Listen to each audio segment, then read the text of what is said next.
Hello, मैं स्मिता कुमार और सेहत की बात करिश्मा के साथ में आप सबका स्वागत है। जैसा कि हम लोग ने पहले ही आपको टीजर में बताया है कि ये एक हेल्थ और फिटनेस से रिलेटेड शो है। आज के दिन में हेल्थ और फिटनेस इतना क्यों इम्पोर्टेंट है?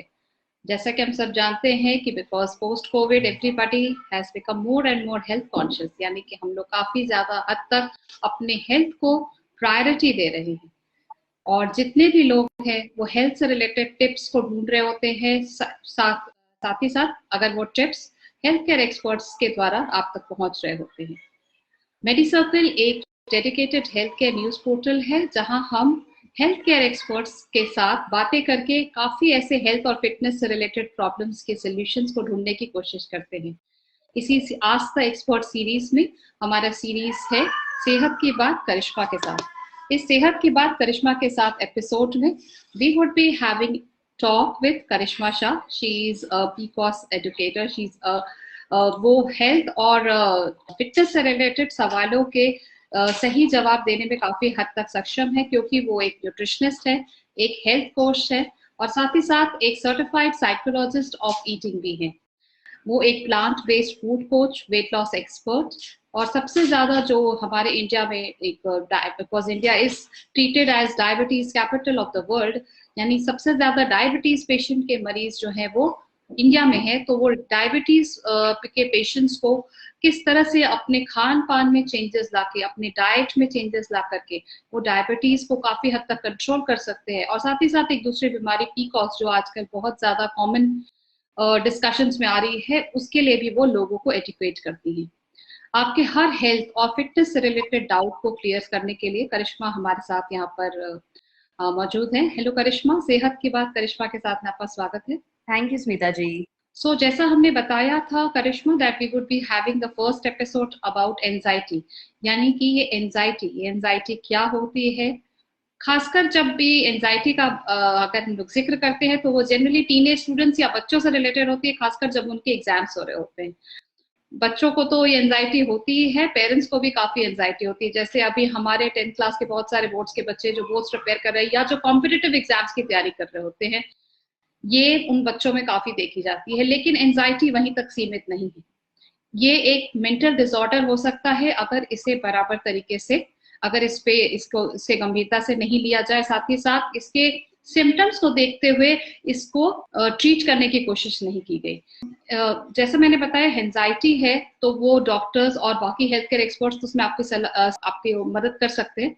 साथ ही साथ एक न्यूट्रिशनिस्ट से हम लोग जानेंगे कि किस तरह से एंजाइटी और खान पान, यानी हमारा फूड जो हम लोग खा रहे हैं उसका और एंजाइटी में क्या रिलेशन है।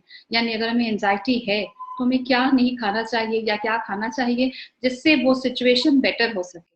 और साथ ही साथ अगर पहले से ही किस तरह के जैसे खान पान हम लोग खा रहे हैं उससे ज्यादा एंजाइटी होने की संभावना होती है। कुछ ऐसी चीजें हैं जो अगर बच्चों और खासकर बड़े लोगों में भी ली जाए तो वो आपके एंजाइटी लेवल्स को या एंजाइटी अटैक्स को बढ़ा सकती हैं। तो इस संबंध में हम लोग ये चर्चा स्टार्ट करेंगे। We'll have this discussion with Karishma. Karishma, जैसा कि हम लोग डिस्कस कर रहे हैं कि एंजाइटी में अगर पहले से ही किसी को एंजाइटी की प्रॉब्लम है या वो एंजाइटी में है तो उसमें हमें किस तरह के खान पान पे ध्यान देना चाहिए और किस तरह के खान पान को अवॉइड करना चाहिए। Uh, सबसे पहले तो I would like to say that anxiety कोई एज बैरियर लेके नहीं आती है। छोटे बच्चे से लेके बड़े बुजुर्ग तक किसी को भी एनजाइटी का प्रॉब्लम हो सकता है, स्पेशली अब जब जब से कोविड चालू हुआ, जब से पूरा एनवायरनमेंट चेंज हो चुका है, तब से ये जो केसेस है या फिर जो सिम्टम्स है वो सब में कहीं ना कहीं दिखाई दे रहे हैं। तो आई थिंक कि बहुत सारे लोग बोल सकते हैं इसके बारे में कि ओके मुझे थोड़ी प्रॉब्लम हो रही है, और बहुत सारे लोग नहीं बताते क्योंकि उनको लगता है कि अगर हम बात करेंगे, हम बताएंगे तो शायद कोई मजाक उड़ाएगा या तो कोई बोलेगा कि नहीं आपको डॉक्टर की जरूरत है।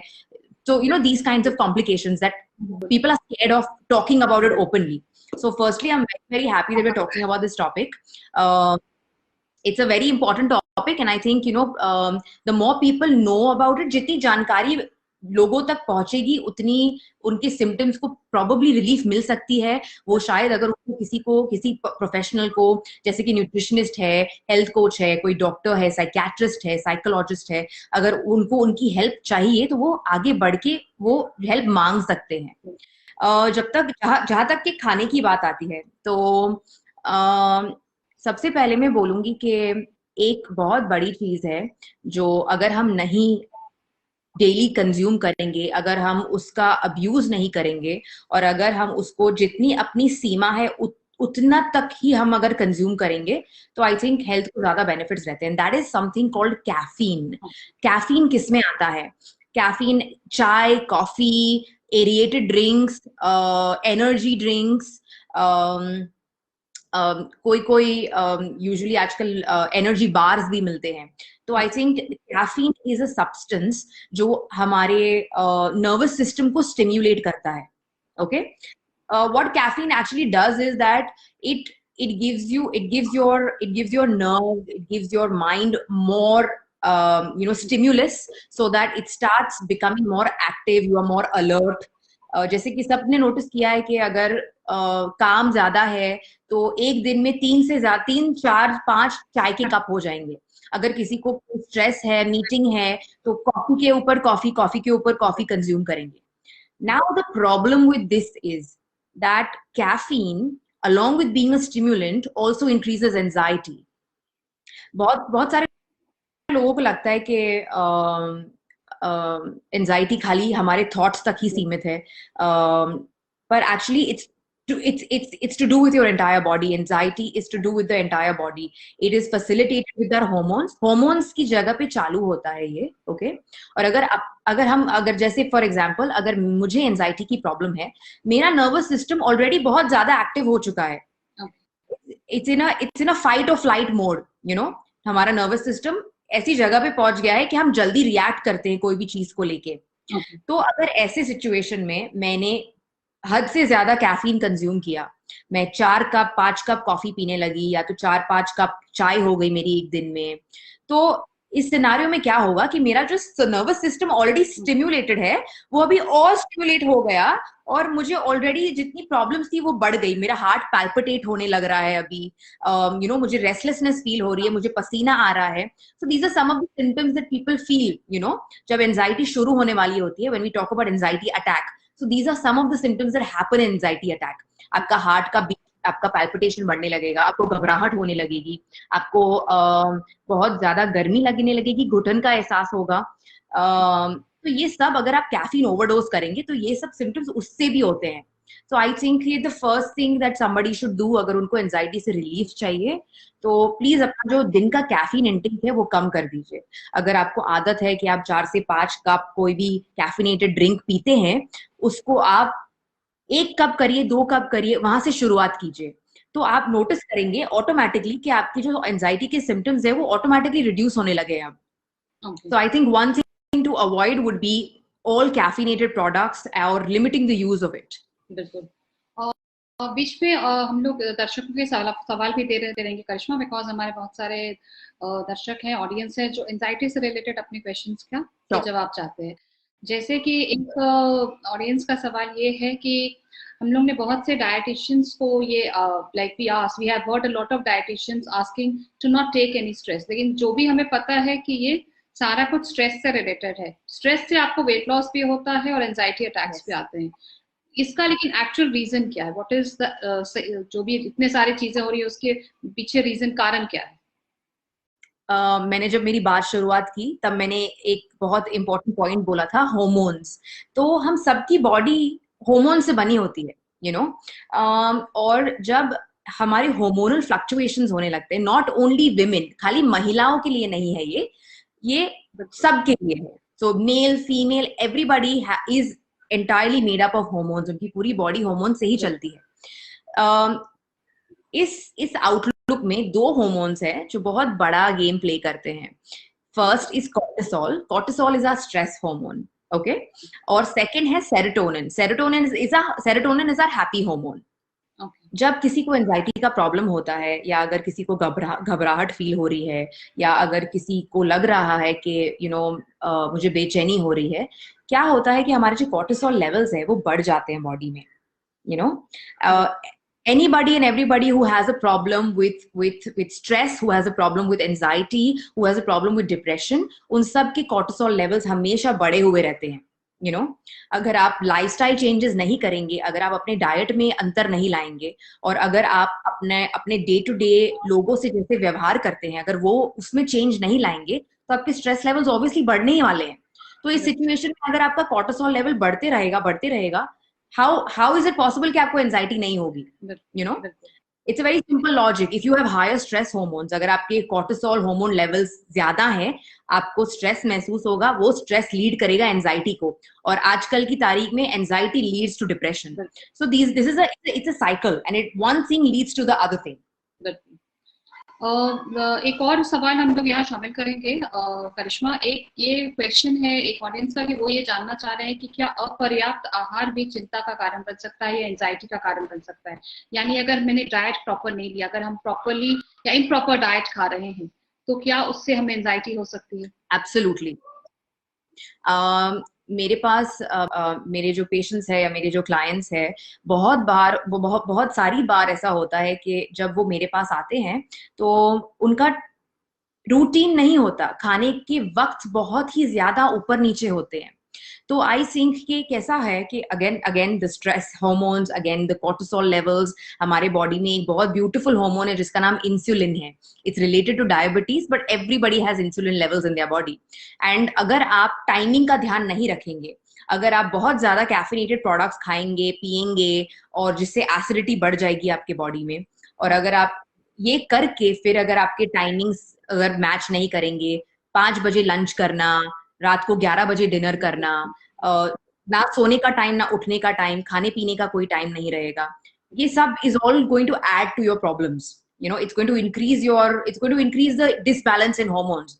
जैसे मैंने बताया कि अगर एक बैलेंस नहीं होगा हॉर्मोन्स में, हमें प्रॉब्लम रहने वाली है। और अगर आपका खाना पीना टाइम पे होगा, अगर आप एक्सरसाइज करते हैं, अगर आपकी लाइफस्टाइल चेंजेस बहुत अच्छी है, अच्छा खाना खाते हैं, वक्त पे खाना खाते हैं, तो ये सब जो एंजाइटी की प्रॉब्लम्स है वो रिड्यूस हो सकती है।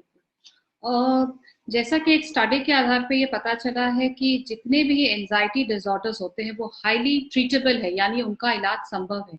लेकिन इसमें से सिर्फ 1/3 ऐसे हैं जिन्हें एडिक्वेट ट्रीटमेंट यानी कि सही इलाज या काउंसलिंग मिल पाती है।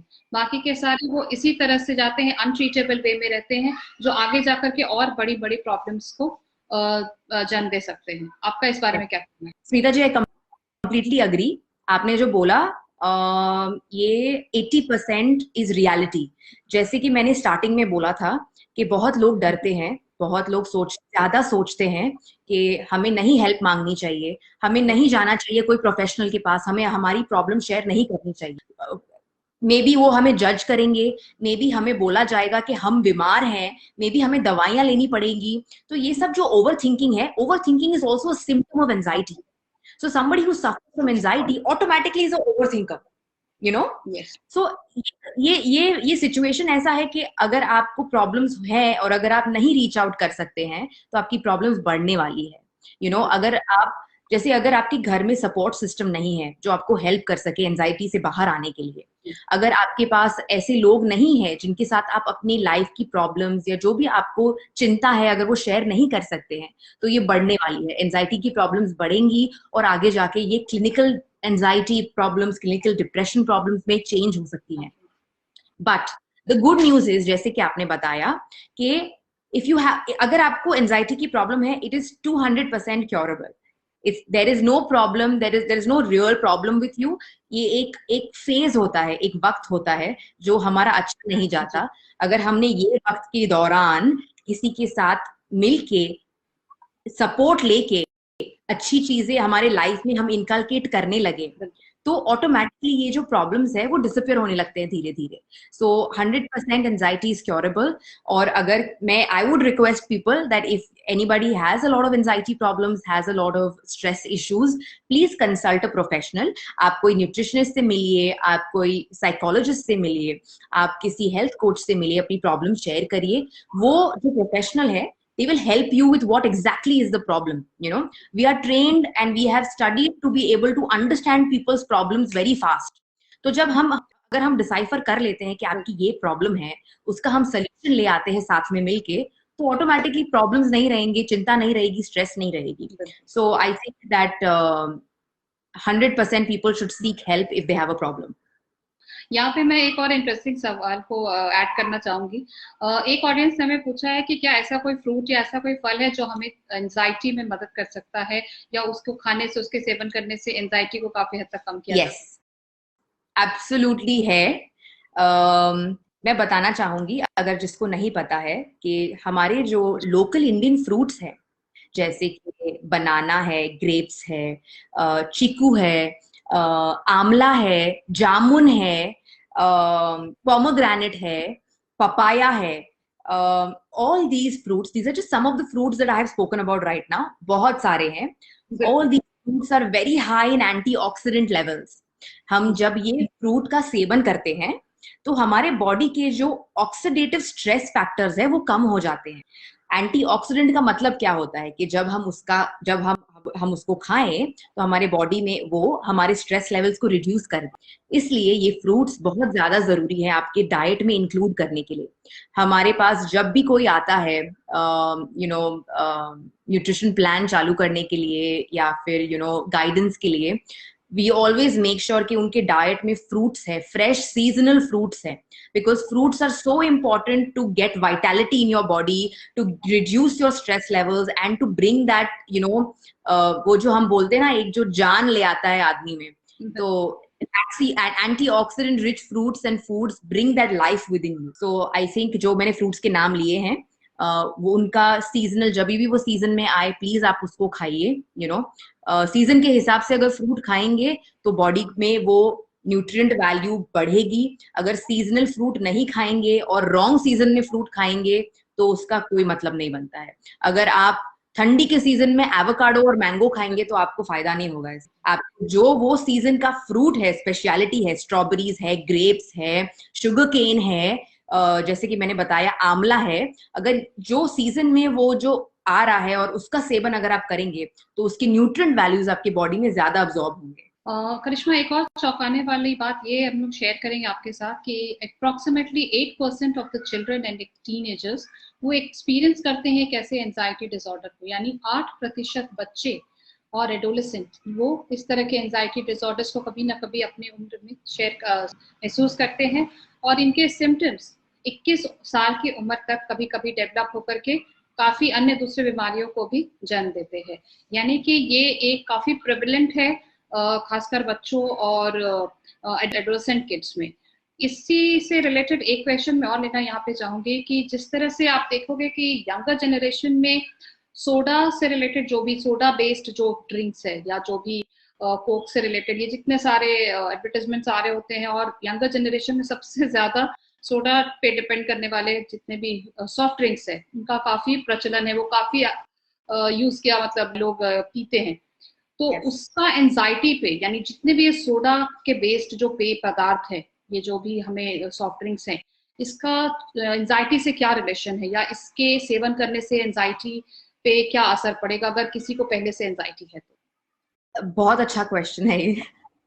और बहुत जरूरी है इसके बारे में बात करना, क्योंकि मैंने भी देखा है और आई थिंक बहुत सारे लोग रिलेट करेंगे कि बच्चों को जो चाहिए होता है वो सब पेरेंट्स लेके दे देते हैं. अगर कोई बच्चा जिद करे कि मुझे सॉफ्ट ड्रिंक पीना है, मुझे आइसक्रीम खाना है, मुझे चॉकलेट बार्स खाने हैं, मुझे वेफर पैकेट्स खाने हैं, तो मैंने यूजुअली देखा है कि पेरेंट्स ना नहीं बोलते हैं. वो नहीं बच्चों को सिखाते कि ये आपके सेहत के लिए अच्छा नहीं है और आपको कुछ और खाना चाहिए, या हम इसके बदले कुछ और रिप्लेस करके बना के हम बच्चों को देंगे. जंक फूड खाने से, एरिएटेड ड्रिंक्स पीने से most of the aerated drinks also have caffeine in it, जैसे मैंने पहले बताया था।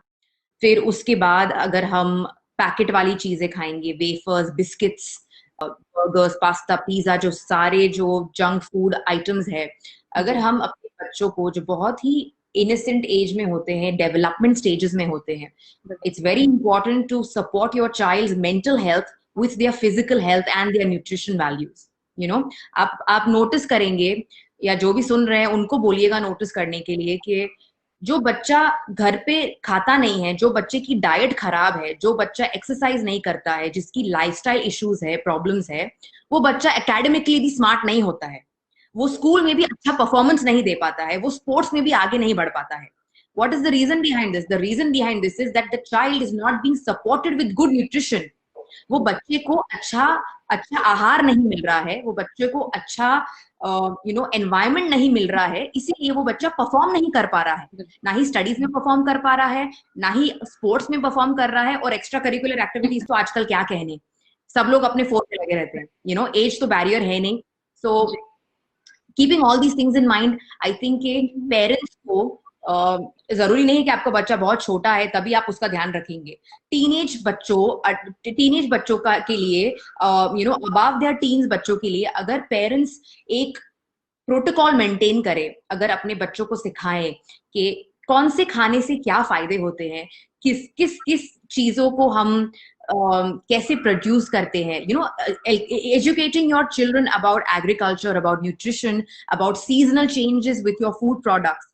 आई थिंक कि अगर हम ये सब चीजें स्कूल लेवल से इनकलकेट करें बच्चों में, it creates such a impact, and वो इम्पैक्ट बच्चों को डेवलपमेंट में हेल्प करता है। तो नेक्स्ट टाइम ना, जब वो एक एप्पल देखते हैं ना, तो वो ये नहीं समझते कि मुझे एप्पल नहीं खाना है, वो उसको रिलेट करते हैं कि अरे एप्पल ट्री पे ग्रो होता है, एप्पल की न्यूट्रिएंट वैल्यूज क्या है, ये खाने से मुझे क्या फायदे होंगे। This is very important for us to teach the children these days, teach the teenagers these days, तो वो फूड से ज्यादा अच्छी तरीके से रिलेट कर सके, उनका रिलेशनशिप अच्छा बन सके फूड के साथ।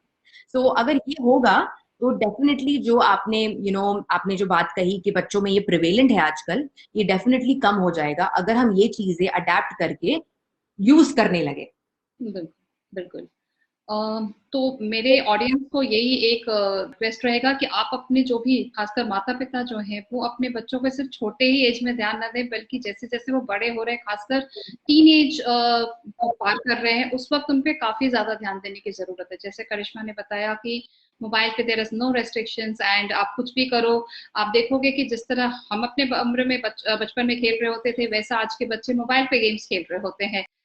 इससे भी रिलेटेड हम लोग एक करिश्मा आगे रखेंगे, खासकर बच्चों एंड ओबेसिटी से रिलेटेड एक टॉपिक हम लोग आगे जरूर रखेंगे, बिकॉज ये भी बहुत प्रेवलेंट है। आप देखोगे कि इंडिया में सबसे ज्यादा छोटे बच्चों में ओबेसिटी पाई जा रही है। वो क्यों ओबेस है? इनकी वजह से उनका परफॉर्मेंस खराब है, चाहे वो खेल कूद हो, चाहे पढ़ाई हो। और माता पिता ऐसे वजह से परेशान है कि वो क्या करे कि अपने बच्चों की ओबेसिटी को दूर करे। कुछ लोग उन्हें फुटबॉल क्लासेस में डाल देते हैं, लेकिन it has to be a very scientific kind of an approach, और वो रोज के ही दिनचर्या में आपको लाना पड़ेगा, सो दैट, बिकॉज वो हमारा इंडिया का नेक्स्ट जनरेशन है and we have to take very good care of them right from the nutrition. As Karishma ने बताया कि जो भी लोकल फ्रूट्स आप खा रहे हैं, उनसे आपके एंजाइटी लेवल्स कम हो सकते हैं, जैसे सेब हो गया, केला हो गया, ग्रेप्स, अंगूर हो गए।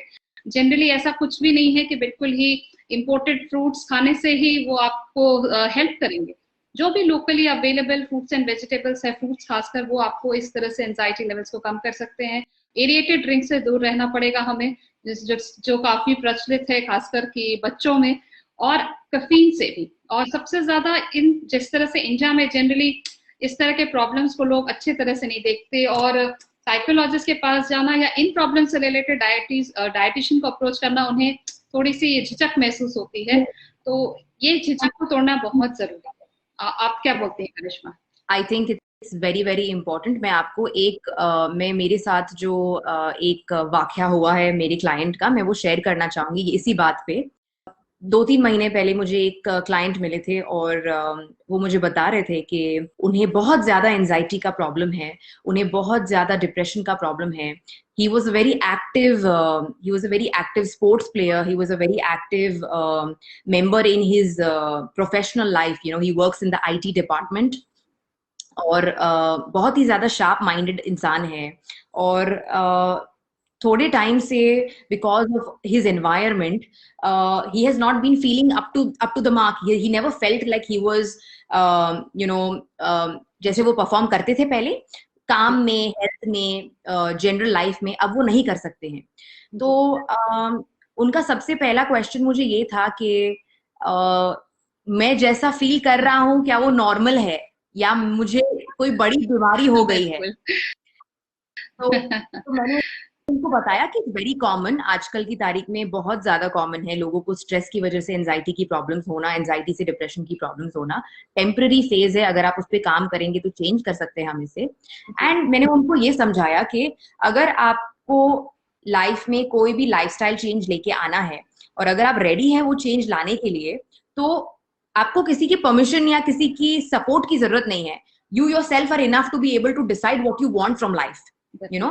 So I would like to say that बच्चे हो गए, you know, teenagers हो गए या adults, इनको अगर किसी को भी एंजाइटी का प्रॉब्लम है तो प्लीज उसको एक्सेप्ट कर लीजिए. सबसे पहली बात तो एक्सेप्ट कीजिए कि आपको प्रॉब्लम है. दूसरी बात, उसका हल निकालिए, सोल्यूशन निकालिए. सोल्यूशन नहीं निकालेंगे तो बात बढ़ती जाएगी. और तीसरी बात, जब सोल्यूशन निकालने जाए तो अपने आप पे भरोसा रखें, यू नो, थोड़ा कॉन्फिडेंस दिखाए अपने आप में और वो प्रोफेशनल में, and work together with the professional and get the right solution for your anxiety problems. अगर वो डाइट रिलेटेड होंगे, अगर वो आपकी फिटनेस रिलेटेड होंगे, अगर आपकी मेंटल स्ट्रेस रिलेटेड होंगे, उसका हल निकलेगा जरूर. और एक बार आप एक प्रोसेस में चले जाते हैं, एक ट्रांसफॉर्मेशन प्रोसेस में अगर आप चले जाते हैं, ऑटोमेटिकली नॉट ओनली एक एस्पेक्ट आपका लाइफ का चेंज होता है, आपकी लाइफ से हर प्रॉब्लम जो रिलेटेड है वो सबका धीरे धीरे धीरे सोल्यूशन निकलने लगता है. So thank you so much Karishma कि आपने ये इतनी अच्छी इंफॉर्मेशन हमारे ऑडियंस के साथ आज शेयर की. जनरली स्ट्रेस की वजह से ये सारा कुछ एंजाइटी काफी लोगों में देखा जा रहा है, और ये स्ट्रेस भी इस वजह से है क्योंकि things are getting more and more competitive. जो लोग अपने लिए बहुत लोगों ने अपने लिए बहुत बड़े बड़े एम्स और मींस एम्बिशंस बना के रखे. एम्बिशंस बहुत ही अच्छे होते हैं और अपेक्षाएं सबको सब अपनी जिंदगी से बिल्कुल ही होनी चाहिए कि हाँ हमें कहीं बेटर लेवल पे पहुंचना है, but not compromising on your health, especially mental health. So let's all concentrate on our health, and whenever we face such kind of problems and issues, let's connect with the healthcare experts जो आपको सही सलाह दे सके कि इस anxiety से या इस पर्टिकुलर प्रॉब्लम से या डिसऑर्डर से आप कैसे बच सकते हैं. Thank you so much for joining Karishma. And अगले फ्राइडे हम लोग आप फिर ट्यून इन करें मेडी सर्कल के फेसबुक लाइव चैनल पे, और हम आपके साथ एक नए टॉपिक के लेकर के रहेंगे, तैयार रहेंगे, सो दैट कि उस टॉपिक पे आपसे रिलेटेड जितने भी आपको इश्यूज आ रहे हैं या आपको उनसे रिलेटेड कोई भी सवाल है, आप हमारे टीजर्स पे हमारे team@medicircle.in पे रिलेटेड क्वेश्चंस को भेज सकते हैं. सेकेंडली, सबसे इंपॉर्टेंट चीज, अगर आपको एंजाइटी है तो please accept, as Karishma very well said, कि अगर आप एक्सेप्ट करेंगे तभी आप उससे जूझने के या उससे लड़ने की हिम्मत जुटा पाएंगे. सो thank you so much for watching सेहत की बात करिश्मा के साथ. Good night. Thank you.